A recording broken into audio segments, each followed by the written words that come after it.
नमस्कार मित्रांनो, स्वागत आहे तुमचं माझ्या युवा स्किल चॅनलवर। मी संदीप कनोरकर। तर आज आपण या व्हिडिओमध्ये पाहणार आहे जे महाई सेवा संचालक असेल तर ज्यांच्याकडे महाऑनलाईनची VLE ID आहे तर त्यांच्यासाठी हा व्हिडिओ खूप महत्त्वपूर्ण आहे। तर ज्यांना नवीन ID मिळाली असेल तर त्यांच्यासाठी हा खूप शिकण्यालायक व्हिडिओ आहे। तर यामध्ये तुम्हाला आपण पाहणार आहे की जे आपण अर्ज करत असतो non criminal, caste, domicile, income किंवा EWS, तर यामध्ये आपल्याला काही त्रुटी येत असते तर ती आपल्याला कशी दुरुस्त करायची आहे किंवा त्यामध्ये कोणते डॉक्युमेंट्स कसे ॲड करायचे आहे, आपल्याला काय रिमार्क आलेला आहे आणि तो रिमार्क आलेला आहे की आपला अर्ज वापस आलेला आहे हे कशा प्रकारे पाहायचं याची संपूर्ण माहिती आपण आज या व्हिडिओमध्ये पाहणार आहे। तर व्हिडिओ स्किप न करता अगदी शेवटपर्यंत पहा आणि चॅनलवरती नवीन असाल तर प्लीज चॅनलला सबस्क्राईब आणि बेल आयकन दाबायला विसरू नका। असेच नवनवीन CSC महाई सेवा या रिलेटेड व्हिडिओ पाहण्यासाठी चॅनलला नक्की सबस्क्राईब करून ठेवा आणि आपला व्हॉट्सअप ग्रुप आहे, टेलिग्राम ग्रुप आहे, व्हॉट्सअप ग्रुप आणि टेलिग्राम ग्रुप हा नक्की जॉईन करा। चला तर मग व्हिडिओ सुरू करूया। तर तुम्हाला कोणते पण एक ब्राउझर घेऊन घ्यायचे आहे। तर मी तुम्हाला क्रोम ब्राउझर हे सजेस्ट करेल, सर्वात बेस्ट यासाठी क्रोम ब्राउझर आहे। तर मी इथे क्रोम ब्राउझर ओपन केलेलं आहे। तर इथे तुम्हाला महाऑनलाईन लॉग इन सर्च करायचं आहे। तर मी इथे महाऑनलाईन सर्च करून घेत आहे, त्यानंतर इंटर करायचं आहे। त्यानंतर ही फर्स्ट वेबसाईट आहे, यावर क्लिक करायचं आहे। यावर क्लिक केल्यानंतर तुम्हाला अशा प्रकारे इंटरफेस पाहायला मिळेल। तिथे या लिंकची मी डिस्क्रिप्शनमध्ये लिंक दिलेली आहे, यावर तुमचा यूजर ID आणि पासवर्ड टाकून लॉग इन करायचं आहे। लॉग इन केल्यानंतर तुम्हाला इथे अशा प्रकारे इंटरफेस पाहायला मिळेल, हे क्रॉस करून घ्यायचं आहे। त्यानंतर आपल्याला आता जर आपले जे त्रुटीमध्ये आलेले आहे अर्ज ते पाहण्यासाठी ई डिस्ट्रिक्ट स्टेटस यावर क्लिक करायचं आहे। लक्षात द्या, ई डिस्ट्रिक्ट स्टेटस यावर क्लिक करायचं आहे। यावर क्लिक केल्यानंतर अशा प्रकारे तुम्हाला इंटरफेस पाहायला मिळेल। तर ज्या तारखेला तुम्ही अर्ज केला असेल ती तारीख तुम्हाला इथे सिलेक्ट करायची। तर या आयकॉनवर क्लिक करून घ्यायचा आधी।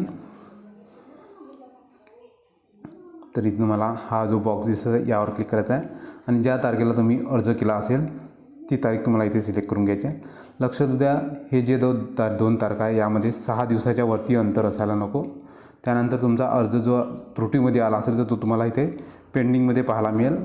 त्यानंतर जो HSM ऑथेंटिकेशन आहे ते अप्रूव्हल झाल्यानंतर जे तहसीलदार किंवा SDOची सिग्नेचर जेव्हा बाकी असते त्यामध्ये तुम्हाला SDO ऑथेंटिकेशन यामध्ये पाहायला मिळेल। त्यानंतर SDO जर तुमचा अर्ज पेंडिंगमध्ये असेल तर जर तुमचा अर्ज रिटर्न आला असेल तर तो तुम्हाला पेंडिंगमध्येच पाहायला मिळेल ना। अप्रूव्हल झालेला अर्ज म्हणजे जो तुम्हाला तुमचा अर्ज पास झालेला आहे, ज्याचे caste certificate, domicile, non criminal जे अप्रूव्हल झालेले आहे ते अप्रूव्हलमध्ये पाहायला मिळेल। तर इथे पेंडिंगमध्ये मी क्लिक केलेलं आहे आणि डिस्प्ले ॲप्लिकेशन यावर क्लिक करायचं आहे। यावर क्लिक केल्यानंतर इथे तुम्ही बघू शकता पेंडिंग ॲक्ट डेक्स VLE अशा प्रकारे कोणताही अर्ज असो, डोमिसाईल, नॉन क्रिमिनल किंवा कास्ट, तर अशा प्रकारे डेक्स VLE जर दिसत असेल तर तुमचा अर्ज हा वापस आलेला आहे। VLE म्हणजेच जे आपले सरकार सेवा संचालक असतात त्यांनाच VLE म्हटले जाते। तर त्यांच्याकडे रिटर्न आलेला, त्यानंतर त्यावर क्लिक करायचं आहे। त्यावर क्लिक केल्यानंतर इथे तुम्हाला अशा प्रकारे इंटरफेस पाहायला मिळेल। तिथे ट्रॅक ॲक्शन्स यावर क्लिक करायचं आहे।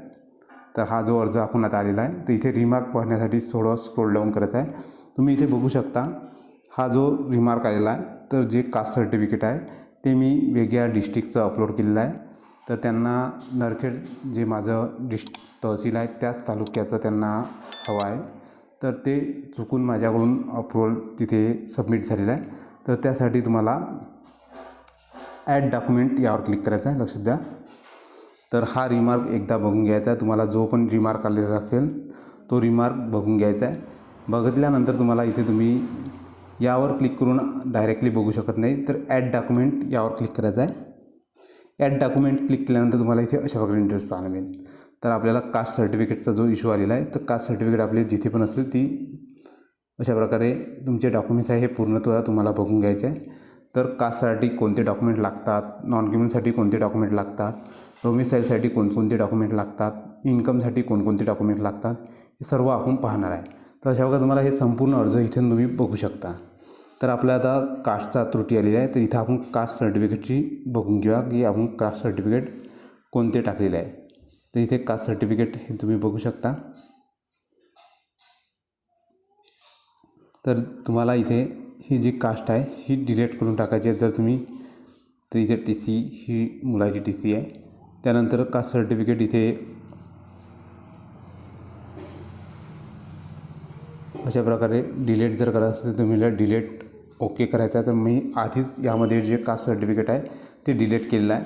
तर तुम्हाला इथे डिलीटचे जे आयकॉन दिसत आहेत, जे पण डॉक्युमेंट्स तुम्हाला डिलीट करायचं आहे तो डिलीट करू शकतात. पुन्हा तुम्हाला मला आता इथे कास्ट अपलोड करायचे आहे, मी इथे कास्ट अपलोड करून घेणार आहे. तर इथे जो डॉक्युमेंट्स तुम्हाला अपलोड करायचा तो सिलेक्ट करून घ्यायचा आहे. तो सिलेक्ट केल्यानंतर जिथे पण तुमचं डॉक्युमेंट्स असेल तर मी ते डॉक्युमेंट्स बघून घेत आहे. तर तुम्हाला इथे अशा प्रकारे हा जो ऑप्शन दिलेला आहे दस्तावेज, इथे दस्तावेजमध्ये योग्यरित्या निवडून घ्यायचा आहे. त्यानंतर जिथे पण तुमची फाईल असेल ती फाईल इथे अपलोड करून घ्यायची आहे. तर मी इथे फाईल ही अपलोड केलेली आहे. तर अशा प्रकारे तुम्हाला जी पण फाईल आहे ती फाईल अपलोड करून घ्यायची. लक्षात द्या, दस्तावेज हा जो ऑप्शन आहे इथे दस्तावेज निवडायचा जो पण तुम्हाला अपलोड करायचा असेल. त्यानंतर भर घाला यावर क्लिक करायचं आहे. भर घाला यावर क्लिक केल्यानंतर तुम्हाला इथे अशा प्रकारे इंटरफेस पाहायला मिळेल. एकदा तुम्ही डॉक्युमेंटसुद्धा बघू शकता या डोळ्याच्या आयकॉनवर क्लिक करून. तर मी ते डॉक्युमेंट्स अशा प्रकारे तुमचा योग्यरित्या आहे किंवा नाही, जो स्पष्ट आहे किंवा नाही एकदा बघून घ्यायचा आहे. त्यानंतर पुढे सुरू यावर क्लिक करायचं आहे. पुढे सुरू यावर क्लिक केल्यानंतर इथे तुम्हाला अशा प्रकारे इंटरफेस पाहायला मिळेल. तुमचे योग्यरित्या डॉक्युमेंट्स आहे की नाही वरती बघून घ्यायचं आहे. त्यानंतर जो तुम्हाला रिमार्क आलेला असेल तहसीलदारकडून तो रिमार्क तुम्हाला इथे योग्यरित्या लिहून घ्यायचा आहे. तर तो रिमार्कमध्ये तुम्ही काय दुरुस्ती केली आहे, कोणते डॉक्युमेंट्स तुम्ही दिलेले आहे, तो रिमार्क इथे व्यवस्थितरित्या टाईप करून घ्यायचा आहे. तर अशा प्रकारे तुमचा जो रिमार्क आहे तो व्यवस्थितरित्या फिल करून घ्यायचा आहे. तर मी इथे रिमार्क हा लिहिलेला आहे. त्यानंतर अशा प्रकारे तुमचा जो काही रिमार्क तुम्ही जे काही दुरुस्ती केली असेल ती दुरुस्ती इथे लिहून घ्यायची आहे आणि सेंड टू नायक तहसीलदार यावर क्लिक करायचं आहे. एकदा व्यवस्थितरित्या तुम्ही जो डॉक्युमेंट्स व्यवस्थितरित्या फिल केलेला आहे किंवा नाही आणि तुमचा रिमार्कसुद्धा व्यवस्थितरित्या टाईप केलेला आहे की नाही बघून घ्यायचा आहे. त्यानंतर सेंड टू नायक तहसीलदार यावर क्लिक करायचं आहे. सेंड टू नायक तहसीलदार सिलेक्ट केल्यानंतर अशा प्रकारे तुम्हाला इंटरफेस पाहायला मिळेल. त्यानंतर ओके करून घ्यायचा आहे. तुमचा अर्ज हा नायक तहसीलदारकडे गेलेला आहे, तुम्ही इथे बघू शकता. त्यानंतर आता इथे बघू शकता तुम्ही इथे डेस्क लिहिली आहे. तर इथे तुम्ही रिफ्रेश करून घेऊया. एकदा रिफ्रेश केल्यानंतर तुम्ही बघू शकता इथे पेंडिंग ॲक्ट नायक तहसीलदार अशा प्रकारे तुम्हाला हा रिमार्क पाहायला मिळेल. जर तुमचं स्टेटस हे पेंडिंग ॲक्ट नायक तहसीलदार जर दिसत असेल तर तुमचा जो ॲप्लिकेशन आहे ते पुन्हा तहसीलदारकडे गेलेला आहे. तर अशा प्रकारे तुम्हाला संपूर्ण तुमची जे काही त्रुटी असेल ती दुरुस्त करायची आहे. कास्ट असो, नॉन क्रिमिनल असो, डोमिसाईल असो, EWS असो किंवा इतरस्त कोणतेही डॉक्युमेंट्स असो जे आपण महाऑनलाईन IDमधून करत असतो. तर त्यामध्ये अशा प्रकारे तुम्हाला ही त्रुटी दुरुस्त करायची आहे.